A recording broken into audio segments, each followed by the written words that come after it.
dálítið langt síðan ég setti inn vídeó síðast og aðalástæðan fyrir því hrein og klár leti. Ég var heldur ekki ánægður með vinnuaðstöðuna sem ég hafði hérna. En í millitíðinni hefur ýmislegt skeð og ég er kominn með miklu betra borð og er farin að raða verkfærunum mínum upp á vegg eftir því sem ég finn þau. Við skulum skoða hvað ég er búinn að gera. Hérna er vængurinn af stampi. Það er að segja efri vængurinn. Ég er búinn að búa þá til bæði hægri og vinstri og núna er ég að líma í þessu tilfelli hægri vænginn á miðjuna og hann kemur svona á. Þegar þetta er orðið hart þá get ég klætt allt sem þarf að klæða og sett frambrún á og formað vængendana. Þetta er afskaplega gott. Nú, borðið sem ég er að nota er gamalt skrifborð sem að einhvert fyrirtæki var að henda út og ég fékk gefins. Kosturinn við þetta borð er þessi takki hérna. Með honum getur maður hækkað borðið og lækkað það eftir þörfum. Haft það bara nákvæmlega jafn stórt og maður þarf að hafa það.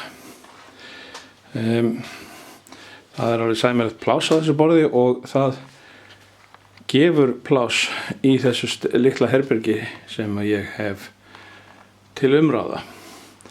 Með þessu fylgdi líka hérna svona skúffukálfur sem er núna orðinn fullur af verkfærum.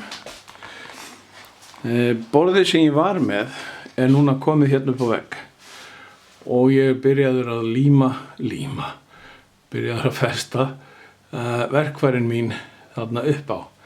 Það er ennþá eitthvað að verkfærin týnt en þau hljóta að koma í leitirnar. Hérna eru skúffur sem að ég setti upp. Þarna eru skrúfurnar mínar og hérna hinum megin þar sem að hefilbekkurinn er, þar er líka komin smá krossveðarplata upp á vegg og ég er farin að festa hluti upp á hana. Hérna er svo rúlla með pappír og alls konar skrítin efni sem ég vil helst ekki að litlir krakkar ná í. Já, hérna hinum megin hefur orðið til dálítið pláss af því að ég færði þetta borð, færði það hérna innar. Þessi skápur á að koma þarna upp í hornið og hann gerir það áður en að langt líður. Hérna er borðstandur og það verður líklega smergel á þessu borði líka. Inn í skápinn ætla ég síðan að setja öll lím sem ég er ekki að nota. Undir honum er alls konar drasl sem að ég þarf að hafa aðgang að án þess að þurfa að leita þeim. Ég mun svo halda áfram með smíðina þar sem að aðstæðan hefur batnað þetta mikið og setja oftar á netið.